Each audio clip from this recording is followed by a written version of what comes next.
Peace between Republic and Empire is crumbling. On every world, signs of war. The long-lived yet tragically flawed Star Wars galaxies may have finally become one with the Force, but it won't be long until the Jedi and Sith repopulate the universe once again in Star Wars: The Old Republic. On December 20th, 2011, EA's excursion into a genre far, far away seemed to blast off with relatively few issues, which no doubt had much to do with the game's early access program, allowing scores of pre-purchased players out there entry into the game a solid week before release, and BioWare an opportunity to gird their freshly minted servers with distributed seed populations and a few last-minute hotfixes. Is there anything I can do to help? Beset only by the occasionally lengthy login queue, the first few days of play have been a relatively smooth start thus far. But how does the rest of the launch experience hold up by comparison? As you may have heard, Coruscant is overwhelmed with refugees fleeing Imperial tyranny. After a Wampa-sized download totaling more than 20 gigs in all, our adventures began on the planet Tython, where we found a rising swell of new Jedi recruits tearing into the local Flesh Raider populace. The confusion and rabble that can so often come in a new MMO experience were noticeably less apparent here, thanks to carefully plotted tutorials, instanced worlds capping player counts at around 100 Jedi per zone, and the game's take on gating quest content, which sectioned off key moments of our characters' formative levels with a barrier traversable only by us. Don't treat me like an idiot, unless you want a face full of blaster.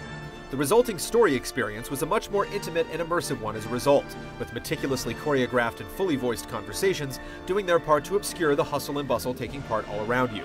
The measured player counts also ensured that questing remained civil, with plenty of mobs and quest objects to go around.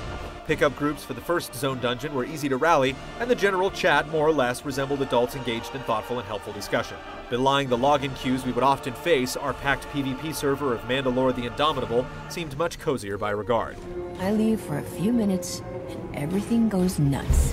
So far, the Old Republic has managed to nail down the social and story experience with convincing results, and many of the performance and optimization issues prevalent in the beta have been ironed over for release.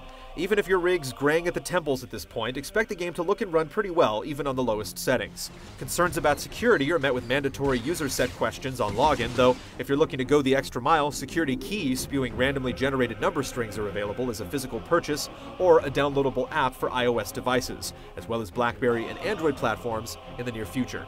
One potential issue that BioWare's been quick to address was that of early access accounts being terminated without a valid registration key associated with them on launch day. If something bad is about to happen, I'd like to be as far away from it as possible. The official statement reads that pre-purchasers have a 2-day grace period after the 20th to register their game, which seems to ameliorate many of the concerns that some players may have had of losing their early access progress should the game somehow not arrive into their hands sometime before then. I get the impression you haven't had a Padawan for years. Whether the developers will be as expedient to address some of the game's more technical issues, such as visual glitches, intermittent disconnects, and reported client crashes on the planet Taurus, remains to be seen. But we'll be there every step of the way. Check back early next year to see if the Old Republic manages to bring a new revolution in MMOs in our full review. Should I be worried? You don't really expect me to answer that, do ya?